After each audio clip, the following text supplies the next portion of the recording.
बिस्मिल्लाहिर्रहमानिर्रहीम। अस्सलामु अलैकुम। नाज़रीन मोहतरम, सुल्तान नूरुद्दीन जंगी एक आबद बेदार शख्स थे। वो एक अज़ीमुश्शान सल्तनत के फरमारवा होने के साथ साथ ऐसे मर्द दरवेश थे जिनकी रातें मसल्ला पर गुजरती थीं और दिन मैदान जिहाद में। वो अज़मत व किरदार का एक अजीम पैकर थे जिन्होंने अपनी नोके शमशीर से तारीख़ इस्लाम का एक रोशन बाब लिखा। सुल्तान नूरुद्दीन जंगी रहमतुल्लाह अलैह बेशतर हिस्सा इबादत व मनाजात में गुजारते थे।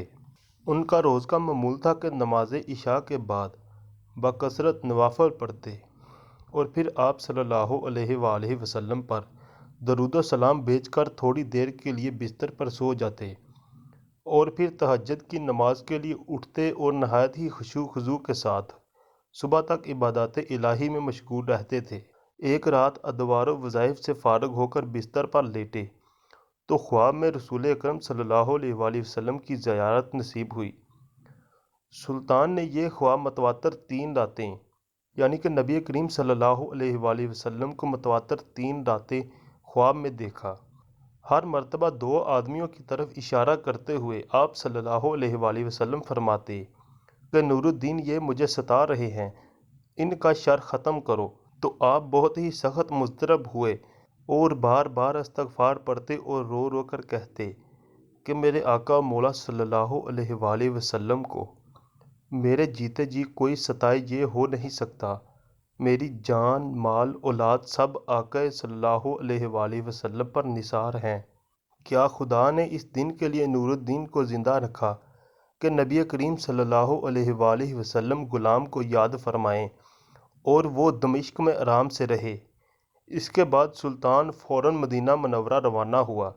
इन दिनों मदीना मुनव्वरा पहुंचने में 20 से 25 दिन लगते थे, लेकिन सुल्तान ने ये फ़ासला भी नहायत तेज़ रफ्तारी के साथ तय किया और 16 दिनों में मदीना मुनव्वरा जा पहुँचे। अहले मदीना खलीफा वक़्त की अचानक आमद से हैरान हो गए। आपने आते ही मनादी करवा दी कि आज तमाम अहले मदीना हमारे साथ खाना खाएंगे। शहर के तमाम दरवाज़े बंद कर दिए गए। अहले मदीना ने नहायत ही खुश दिली के साथ सुल्तान की दावत को कबूल किया। इस तरीके से मदीना मुनव्वरा के तमाम लोग सुल्तान की नज़रों से गुज़रे, मगर इनमें वो 2 आदमी नज़र नहीं आए जिनकी शक्लें ख्वाब में दिखाई गई थी। जब सुल्तान ने अकाबरीन शहर से पूछा कि क्या कोई शख्स बाकी रह गया है जो इस दावत में शरीक ना हुआ हो, इस पर अकाबरीन ने जवाब दिया कि तमाम लोग शरीक हुए हैं, अलबत्ता 2 खुदा रसीदा मगरबी ज़ायरीन जो मुद्दत से यहाँ क़याम पज़ीर हैं नहीं आए। ये दोनों बुज़ुर्ग हर वक्त इबादत में मशगूल रहते हैं। अगर कुछ वक्त बचता है तो जन्नतुल बकी में लोगों को पानी पिलाते हैं, जिसके सबब वो किसी से मिलते मिलाते नहीं हैं। सुल्तान ने हुक्म दिया कि इन दोनों को यहाँ ले आओ। जब वो दोनों आदमी सुल्तान के सामने हाज़िर किए गए तो उन्होंने एक ही नज़र में पहचान लिया कि ये वही बदबख्त हैं जो ख्वाब में दिखाए गए थे। इन्हें देखकर सुल्तान का खून खौल उठा, लेकिन तहकीक ज़रूरी थी क्योंकि इन दोनों की शक्लें मोमनों जैसी थी। पूछा गया कि तुम दोनों कहाँ रहते हो? उन्होंने कहा कि हमने रोज़ा अक़दस सल्लल्लाहु अलैहि वसल्लम के करीब एक मकान किराए पर ले रखा है और इसी में हर वक्त ज़िक्र इलाही में मशगूल रहते हैं। सुल्तान ने इन्हें अपने आदमियों की निगरानी में छोड़ा और ख़ुद अकाबरीन शहर के हमरा इनके मकान में जा पहुँचे। ये एक छोटा सा मकान था जिसमें नहायत मुख्तसर सामान मकीनों की ज़हदाना ज़िंदगी की शहादत दे रहा था। अहले शहर इन दोनों की बहुत तारीफ़ कर रहे थे और बज़ाहिर ऐसी कोई चीज़ भी काबिल एतराज़ नज़र नहीं आ रही थी, लेकिन सुल्तान का दिल मुतमईन नहीं हो रहा था।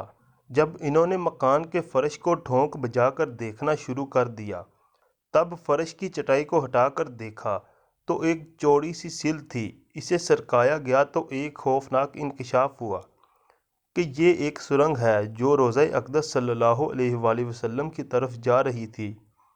सुल्तान सारा मामला आनन फानन समझ गए और बेख्तियार इनके मुंह से निकला, सदक़ल्लाहु व सदक़ुर रसूल नबील करीम। सादा मजाज अहले मदीना भी इन भेड़नुमा भेड़ियों की इस हरकत से हैरान थे। سلطان نورالدین جنگی رحمۃ اللہ علیہ جلال کی مجسم تصویر بن گئی اور ان دونوں کو پابہ زنجیر کر کے اپنے سامنے لانے کا حکم دیا اور انتہائی غضبناک لہجے میں مخاطب ہو کر پوچھا کہ سچ بتاؤ تم کون ہو اور اس ناپاک حرکت سے تمہارا مقصد کیا ہے؟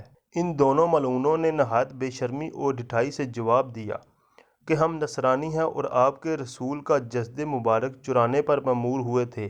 نعوذ باللہ، ہمارے نزدیک اس سے بڑھ کر کوئی ثواب کا کام نہیں ہے، لیکن افسوس ہے کہ آپ نے گرفتار کر لیا۔ سلطان کا صبر کا پیمانہ لبریز ہو گیا۔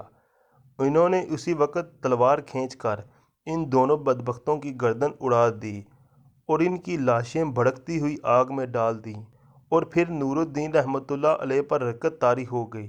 وہ مدینہ منورہ کی گلیوں میں روتے ہوئے گھومتے اور کہتے رہے کہ زہ نصیب اس خدمت کے لیے نبی کریم صلی اللہ علیہ وآلہ وسلم نے اس غلام کا انتخاب فرمایا۔ اس کے بعد سلطان نے حکم دیا کہ روضہ رسول صلی اللہ علیہ وآلہ وسلم کے گرد ایک گہری خندق کھود دی جائے اور اسے پگھلے ہوئے سیسے سے پاٹ دیا جائے۔ پھر روضہ رسول صلی اللہ علیہ وآلہ وسلم کے چاروں طرف اتنی گہری خندق کھودی گئی کہ زمین سے پانی نکل آیا۔